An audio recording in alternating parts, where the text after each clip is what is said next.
नमस्कार। मैं Satish Kumar Singh online classes HRIC Babhaniyav Kamalpur में आपका हार्दिक स्वागत है। पिछले दिन हम लोग सूरदास जी के रचित पद के बारे में पढ़ रहे थे। अब उसी कड़ी में हम लोग आगे बढ़ेंगे। अविगत गति कछु कहत न आवे, ज्यों गूंगे मीठे फल को रस अंतर्गत ही भावै, परम स्वाद सब ही सु निरंतर अमित तोष उपजावे। मन वाणी को अगम अगोचर सो जाने, जो पावै रूप रेख गुण जाति जुगत बिनु निरालंब कित धावै, सब विधि अगम विचारहि ताते सूर सगुन पद गावै। विगत विगत माने पिछला और उपसर्ग है, अर्थात आने वाले समय में। गति माने स्थिति, कछु माने कुछ, कहत न आवे अर्थात आने वाले समय में हमारी और समाज की लोगों की स्थिति क्या होगी, इसके बारे में है प्रभु हमें कुछ अता पता नहीं है। आगे क्या कर रहे हैं, जिस प्रकार की गूंगा व्यक्ति मीठे फल को रस, मीठे फल के रस, रस माने स्वाद को वह गूंगा व्यक्ति अच्छी प्रकार से समझता है, जानता है कि यह फल का स्वाद मीठा है और उस मीठे रस के स्वाद को अंतर्गत ही भाव है, हृदय में ही उसको समझता है कि नहीं इस फल का स्वाद मीठा है। लेकिन उससे पूछा जाए गूंगा व्यक्ति से कि इस फल का स्वाद कैसा है, तो वह कहने में असमर्थ है। परम स्वाद उस परमात्मा के, हमारे यहाँ हिंदी में चौथी डिग्री, अंग्रेजी में 3 डिग्री होती है, पॉजिटिव, कंपैरेटिव, सुपरलेटिव। लेकिन आप अपने आप परम स्वाद, उससे बढ़िया स्वाद, सबसे बढ़िया स्वाद, लेकिन परम स्वाद उस परमात्मा का जो कृपा होती है उसे परम स्वाद कवि ने कहा है। सब ही, सब लोग, सु माने उसे, निरंतर माने हर समय, वह प्रभु की अमृत रूपी वर्षा सब पर हो रही है, लेकिन उसे अमित तोष उपजावे। अमित जो कभी समाप्त न हो, जिसको कोई सीमा न हो, तोष माने संतुष्टि, उपजावे माने पैदा होती, अर्थात हृदय में उस परमात्मा की अनुभूति बराबर होती है, क्योंकि हम पर अपना परम कृपा दया करते रहते हैं। फिर आगे क्या कर रहे हैं, मन, हृदय, वाणी, वाणी माने जिह्वा को अगम। जैसे जिह्वा कह सकती है लेकिन उसे समझ नहीं सकती है, जो समझ रहा है हृदय वह कह नहीं पा रहा है, इसी को कवि ने लिखा है अगम। गम माने जाना, गम में औपसर्ग है, जहां तक जाया न जा सके। गोचर, गोचर माने दिखाई दे, लेकिन औपसर्ग है, जो आंखों से न दिखाई दे, अर्थात परमात्मा की कितनी दया है, न वहां तक लोग जा सकते हैं न उसे देख सकते हैं। सो जाने, सो माने वही, जाने माने जानता है, जो पावे, जिसे पता हो वही इस बात को जानेगा, अन्यथा और लोग नहीं जान पाएंगे। इस उदाहरण में आप ले लीजिए, इसके परमात्मा के उस सुख को समझेंगे सुदामा जी, समझेंगी द्रौपदी जी, क्योंकि उनके ऊपर इतनी कृपा दया हुई। फिर आगे रूप रेख, न जिसका कोई रूप हो, न कोई आकार हो, न गुण माने कोई स्वभाव हो, न किसी उसकी जाति हो।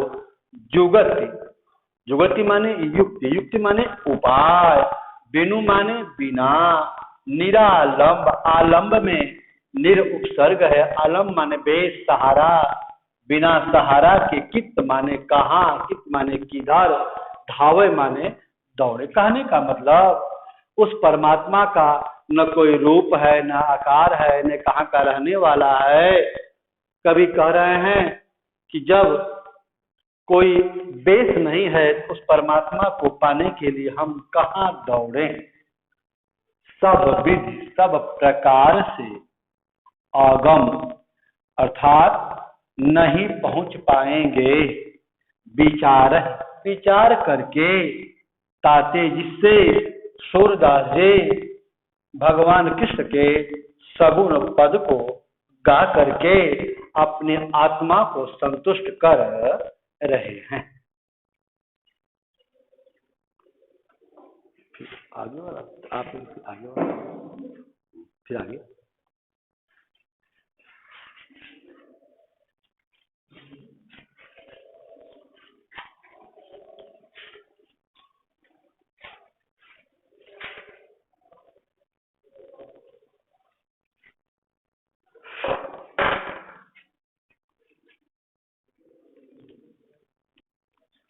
अब उसी क्रम में आगे बढ़ें। किलकत कान घुटुरवनि आवत, मणिमय कनक नंद कै आंगन, बिंब पकड़िबै धावत, कबहु निरखि हरि आप छाव कौ, करि सो पकड़न चाहत, किलकि हंसत राजत द्वय दतिया, पुनि पुनि तिहि अवगाहत, कनक भूमि पर कर पग छाया, यह उपमा इक राजत। किलकत कान भगवान कृष्ण के उस बाल रूप को जब छोटे हैं तो मुख से किलकारी मारते हुए घुटुरवन जिसको बकैया बोलते हैं, घुटने और हाथों पंजों के बल आवत आ रहे हैं। मणिमय मणियों से रचित, कनक माने सोना, नंद कै आंगन। भगवान कृष्ण किलकते हुए बकैया बल नंद बाबा के आंगन में जहां पर मड़ियां और सोने जमाए गए हैं, बिंब उस पर इनकी छाया दिखाई अर्थात परछाई पड़ रही है। पकड़िबै पकड़ने के लिए, धावत माने दौड़ रहे हैं। बकैया चलते हुए भगवान कृष्ण अपनी छाया देख रहे हैं। कहाँ देख रहे हैं? जो नंद बाबा के आंगन में मणि और सोने जमाए गए हैं उसमें अपनी छाया को देख करके उसको पकड़ रहे हैं अर्थात दौड़ रहे हैं। कबहु निरख, कभी निरख माने देखकर, हरि आप छाव को अपनी भगवान कृष्ण अपनी छाया को, करि सो करि माने हाथ, सो माने से, पाकरन चाहत। छोटे बच्चों का आप लोग देखा होगा, अपनी छाया को जब देखते हैं तो उसको पकड़ना चाहते हैं, नहीं मिलता है तो चिढ़ते हैं। ठीक उसी प्रकार बाल लीला कर रहे हैं, बचपन की लीला, और उस छाया को, अपनी छाया को हाथ से पकड़ना चाहते हैं। किलक हंसत राजत द्वय दतिया, किलक किलकारी मारने पर जब हंसते हैं, राजत शोभायमान, द्वय माने दो, दतिया माने दांत। छोटे बच्चे जब होते हैं, खासतौर से जब बकैया चलते हैं तो उनके दो दांत ऊपर और दो दांत नीचे होते हैं। जब बड़े लोग किलकारी मारते हैं तो बच्चे हंसते हैं। तो वो दांत दो कैसे दिखाई दे रहे हैं? जैसे मालूम पड़ रहा है कि आकाश में बिजली चमकती हो। इसी को कवि ने कह दिया है राजत, शोभायमान। पुनि पुनि, पुनि पुनि माने बार बार, ति माने उसे, अवगाहत। और आ जाइए दूसरा, जब अपने छाओं को मड़ियों में, सोने में जब देख रहे हैं तो उनके चेहरे दिखाई दे रहे हैं और उसी को बार बार पकड़ना चाहते हैं, अपनी छाया को, अपनी बिंब को। कनक भूमि, स्वर्ण रचित भूमि अर्थात सोने जमाए हुए हैं। पर कर माने हाथ, पग माने पैर, छाया माने बिंब या परछाई। यह उपमा इक राजत। यह एक भगवान कृष्ण की अनोखी उपमा है जो स्वर्ण रचित नंद बाबा के आंगन में शोभायमान है। करी करी प्रतिपद प्रतिमणि वसुधा। यहाँ से देखें, वसुधा माने पृथ्वी, प्रति माने प्रत्येक, मणि माने मणिया, प्रति माने प्रत्येक, पद माने पैर के लिए क्या बनाई है? करी करी अर्थात पृथ्वी ने बनाई है। क्या बनाई है भैया? कमल बैठकी साज। भगवान के कृष्ण के बैठने के लिए मालूम पड़ रहा है कि प्रकृति ने कमल बैठकी अर्थात कमलासन सजा साजत माने सजाया है। किसने सजाया है? पृथ्वी ने। किसके लिए? परमात्मा कृष्ण के लिए। बाल दशा, बाल माने बचपना, दशा माने स्थिति। इस बच्चे अर्थात भगवान कृष्ण के छोटे स्वभाव के स्थिति को देख, इस सुख को निरख माने समझ करके यशोदा अर्थात भगवान कृष्ण की माता पोनी पोनी बार बार नंद बुलावत, नंद बाबा को बुला रही हैं माताएं। अक्सर आप लोगों ने देखा होगा गांव घर में जब बच्चे छोटे हो रहते हैं तो उनके क्रिया रूप को अर्थात जो कुछ करते हैं उनको देख करके बड़े लोग बहुत ही प्रसन्न होते हैं। अर्थात यशोदा माँ पुनि पुनि बार बार नंद बुलावत, नंद बाबा को वह बाल दशा के सुख को देखने के लिए बुला रही हैं। फिर आगे आचरा तर लय, आंचल तर माने नीचे, लय माने ले करके ढांक देती हैं सूर्य के प्रभु भगवान कृष्ण को। और माताएं जब भी देखा होगा गांव घर में बच्चों को दूध पिलाती हैं तो आंचल से ढक लेती हैं। आज यहीं तक, फिर अगले दिन।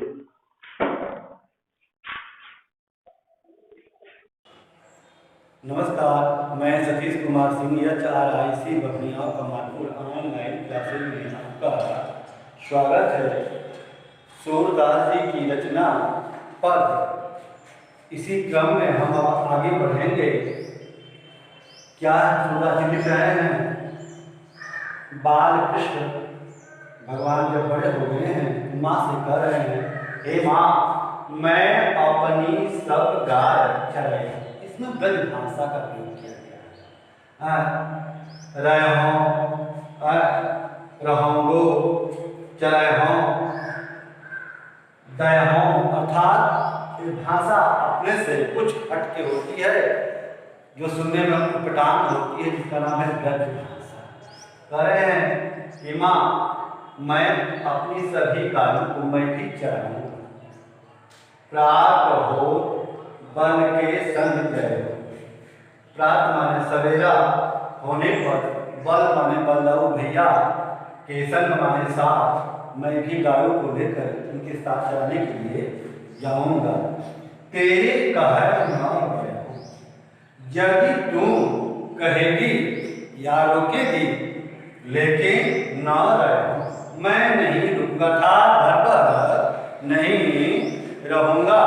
बल्लभ भैया के साथ सुबह मैं भी गायों के साथ चराने के लिए मैं भी जाऊंगा। फिर आगे ग्वाल बाल माने बच्चे अर्थात उनके मित्र, और गाय बहुवचन है। गायों के भीतर नैको माने थोड़ा जरा भी डर नहीं लगा। वहां पर गाय रहेंगी और मेरे सब बाल सखा रहेंगे, ग्वाल बाल रहेंगे, और उनके बीच में जब रहता हूँ माँ, जरा भी मुझे डर नहीं लगता है। आज न सोऊं, आज मैं रात में नहीं सोऊंगा। नंद दुहाई, नंद बाबा कितना भी मुझे समझाया था, कहें सो जाओ, लेकिन नहीं मानूंगा था। रैन भी रहूंगो, रैन माने जाग रहूंगो, सारी रात मैं जागता रहूंगा था, सोऊंगा नहीं। फिर और बाल सब गाय चले हों, और जितने जितने मेरे मित्र हैं, ग्वाल बाल हैं, सब लोग गाय चराएंगे और मैं घर बैठे रहूं। हमारे सभी जो मित्र हैं वो गाय चराएंगे और उनके बीच मैं बैठा रहूंगा, ऐसा नहीं होगा। अर्थात मैं भी अपने मित्रों के साथ गाय को चराने के लिए जाऊंगा। फिर आगे, सूर श्याम तुम सोई रहो। सूरदास जी लिख रहे हैं, माया यशोदा अपने कृष्ण को कह रही है, हे मेरे प्यारे लाडले, तुम सोई रहो, अब तुम सो जाओ, क्योंकि रात हो गई है। प्रात जान मैं दया, जब सुबह, प्रात मैंने सवेरा, जब सुबह होगा तो मैं तुझे स्वयं खुद ही जगा दूंगी और बलदाऊ के साथ जाने के लिए मैं कहूँगी। अर्थात भगवान कृष्ण बाल हट कर रहे हैं, जिद कर रहे हैं और माँ उनको मनाने का प्रयास कर रही है।